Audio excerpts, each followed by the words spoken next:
একি মা, কালকের ডাল আর এক মুঠো পান্তা। মা, আমার পেটে তো এখন খুব খিদে। এই কটা ভাত খাবো নাকি? খাবার সামনে নিয়ে খাবারের নিন্দে করতে নেই মা, এগুলোই খেয়ে নি। তোর বাবা তো একটা দোকান দিয়েছে, দেখবি এক সময় আমাদের সমস্ত দুঃখ কষ্ট কেটে যাবে। ভালো লাগে না, রোজ রোজ হয় দুবেলা পান্তা খাও, না হলে কচু খাও।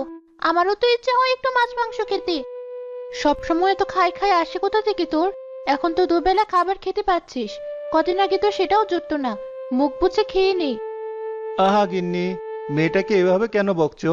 ও ছোট মানুষ, ওর তো কোনো দোষ নেই। দোষ তো আমার। আমি অভাগা বাবা ওর, যে কিনা বউ বাচ্চাকে ভালোভাবে খাওয়াতে পারে না। বাবা, তুমি দুঃখ করো না। আমি আর কখনো খাবারের জন্য বায়না করব না।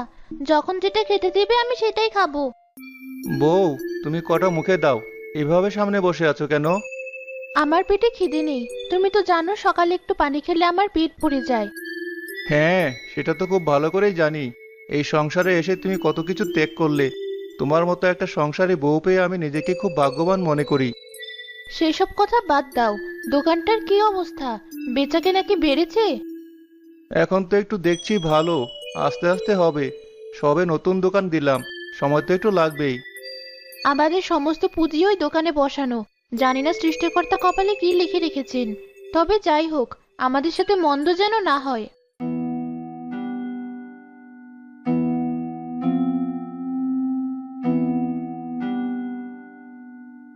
কিছু বুঝলে? বুঝলাম তো। কে বুঝলে? এটাই যে এবার এরা আমাদের থেকে ধনী হয়ে যাবে। যে করেই হোক, এদের আমাদের থেকে ধনী হতে দেওয়া চলবে না। এবার বাড়ি চলো।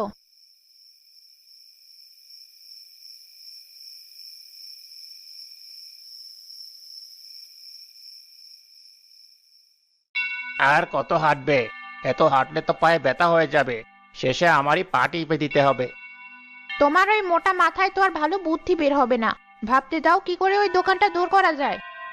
মাত্র তো দোকানটা শুরু করলো, কিছুদিন চালাক, তারপর না হয়। চুপ করবে তুমি, গাধা একটা। ওরা একেবারে ধনী হয়ে গেলে তখন ভেবো। শোনো, আজ রাতে সবাই যখন ঘুমিয়ে যাবে, তখন ওই দোকানে আমরা আগুন ধরিয়ে দেব। এত রাতে তুমি হাঁটে যাবে নাকি? গেলে গেলাম, তাতে কি? এখন বলো আমার বুদ্ধিটা কেমন হলো। হ্যাঁ হ্যাঁ হ্যাঁ, আমার বউ বলে কথা, বুদ্ধি তো হবেই। সেদিন সন্ধ্যা থেকে শুরু হলো খুব ঝড় বৃষ্টি। মা, ঘরে তো মনে হয় এবার আর থাকা যাবে না।